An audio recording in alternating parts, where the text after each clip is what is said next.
Hey, good evening, y'all. Hey, good evening, y'all. Hey, good evening. Okay, I don't know. I just y'all know I'm crazy.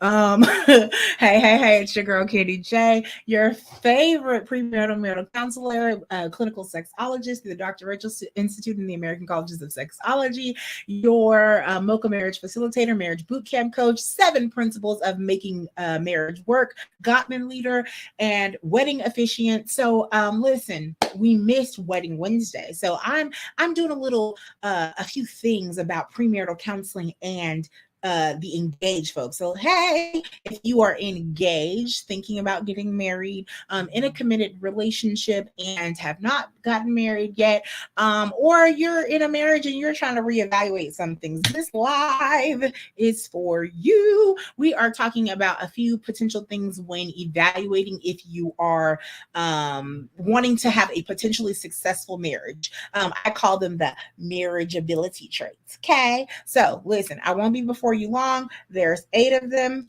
Okay. Let me start a little backwards. So, some people say that and listen, this is also research based, guys. So almost everything that I bring to you is going to be research based. Now, do I definitely throw in my education, wisdom, and research in there, and then of course my opinion?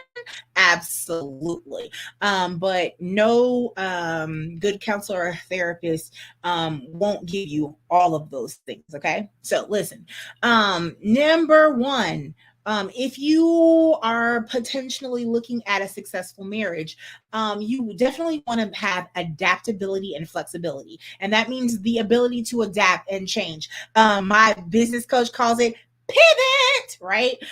So you need to be able to pivot in your relationship. Be flexible. Things are not going to be dot dot dot dot dot. If you've ever been with a military person, a lot of times those are type A people, and they're like, it's got to be like this, and that's just not no. You have to be flexible and adaptable. Okay. Empathy. Number two, empathy. That's the ability to be sensitive to the needs of others, right? And to feel them and experience the world from their point of view and their perspective, right? And so if you don't know how to be empathetic, you definitely need to take some emotional intelligence classes, I would definitely say. Come to counseling, and that's definitely something that I teach as well. And let's not get it twisted. Some people just were never taught how to be empathetic, right? And or sympathetic, right? And so it's a skill that can be taught, but you have to be willing, right? Number three, the ability to work through problems. The ability to work through problems. Listen, if you do not have conflict management skills, it is something that you need to learn going into your marriage. Now, you can learn along the way, right? But I teach a class called Seven Principles for Making Marriage Work. I am a Gottman leader. If you do not know who John Gottman is, he is a very, very famous therapist, philosopher, psychiatrist, psychologist.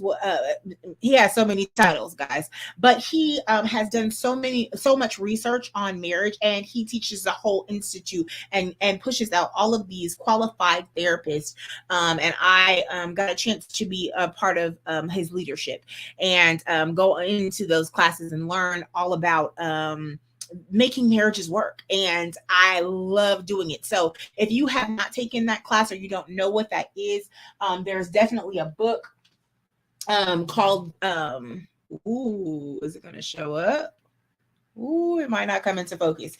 It is called the 7 Principles for Making Marriage Work. And the class that I teach is either an 8-hour class or a 2-day 6-hour class. No, I'm sorry. It's either a 6-hour class on one Saturday, which is a little bit more condensed, or a 2-day 6-hour class. and it brings all the principles, and you get to do all of these different exercises. You do not have to share anything with anyone. I offer a discount on follow-up counseling sessions, so that's a whole thing. Okay, so but the ability to work through problems is definitely we spend a lot of time on managing conflict in those classes. Number 4, the ability to give and receive love. If you are emotionally unavailable and you have never known what true love is, sometimes that can be difficult. Now, listen, again, marriage is about learning and growing together. So you can learn how to love someone, but learning how to love them also has something to do with their love languages as well. And not now, listen, love languages are not the end all be all, but it's a definite great guide to learning how to love your person the way they want to be loved. A lot of times we give love the way we want to receive instead of giving the person love the way they want to receive it. Okay. Number 5, the emotional stability. I've been already talking on this, right? It's accepting and controlling one's emotions. Now, listen, not everybody is taught how to do this. And I definitely teach that in my counseling sessions. I teach that in the classes that I teach. But accepting and controlling one's emotions, sometimes it's about maturity. Sometimes it's just about learning how to control your being flooded and that physicality that happens over you. I mean, there's so many things, right? But definitely emotional stability. Okay.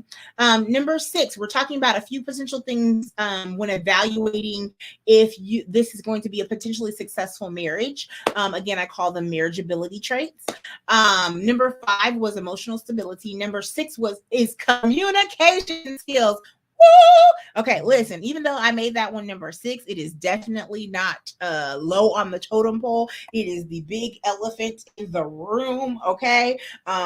I love y'all. Hashtag communication skills, if you know what I'm talking about, because managing conflict and communication skills go hand in hand. And sometimes we think that we are communicating to a person. And being a former teacher, guys, if you've been here long enough, you know I'm a former teacher. There are 7 different intelligences that children learn by and adults learn by, right?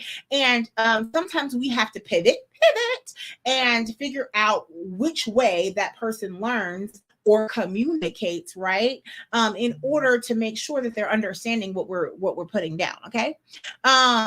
Number 7, similarities between the two people. Okay, listen. Now, listen, you do not have to have all the things in common. It's no. How that's also why you have your best friend as your spouse, right? And then you have a tribe over here that can go. Maybe your spouse doesn't like to do karaoke, but they'll go every blue moon. But you have a whole tribe over here that likes to go to karaoke or whatever. Like, it's just a thing, right? So similarities, though, you want to have at least some similarities, right? If you like to read Harry Potter, if you like sci-fi movies, if you like to go hiking, like I mentioned, karaoke, that's one of my things. I like to go dancing, right? My partner has to want to do some of those things some of the time with me, just like I got to do some of those things with him sometimes. And when they don't align, it doesn't mean you're necessarily not going to have a successful marriage. It just means sometimes you're going to have a tribe, right? Like I said, that you also go out and do those other things that your partner may or may not want to do, right? But similarities definitely help make your marriage cohesive, right? And being into some of the same things. And sometimes you find out actually that your partner's into something that you didn't think that you would be into. And then you're like, oh, but I actually like this, So let them introduce you into new things, right? And then the last one, guys, is similar family backgrounds. Okay, again, this is not the end all be all, right? But sometimes having a similar background will help because you understand where each other came from. Like, for instance, I'm an only child. My mom was a pastor. My dad was a minister, but he was also a fireman. My mom was also a nurse. And I grew up in Florida, right? And I grew up with not a lot of family members, but some family members. My sense of family is a lot different from other people because my friends became my family, and I'm attached to some of those people that are not blood related to me at all, right? But others are like my family, my blood family that's who I'm writing for. That's who always going to come first in your life. And sometimes that can be a hindrance in your relationship if your family backgrounds don't align. Now, don't get it twisted. It doesn't mean that that is the end all be all. I keep saying that, right? So you will make it work. But sometimes that can definitely be a catastrophe waiting to happen if you don't figure those things out. Now, listen, one of the top 5 reasons people divorce is family and friends, and this is not what that live is about. This live is about, but family and friends, finances, children, intimacy and sex, and I'm missing housework. Those are the top 5 reasons for divorce. And similar family backgrounds helps tremendously. So, well, I'll come back and talk about that. I'm over my time, guys. But listen, make sure that you ring that bell. Come back for all types of mental health tips, relationship tips, marriage tips, wedding tips. I'm a wedding officiant, right? I'm a counselor. I am, again, a 7 principles of making marriage work Gottman leader. So there's a lot of information that I do bring out to you guys. All you got to do is make sure that you ding that bell. And if you're in need of assistance, right, guys, DM me. My inbox is always open. There is a phone number on the screen, I believe. Yes. No, it's not actually. But it is on every page that I have. So if you need me, text me. That 972 number is a text line. So you can definitely text me and I do respond, or my assistant will respond to you. Okay, guys? All right. Have a wonderful evening. Bye.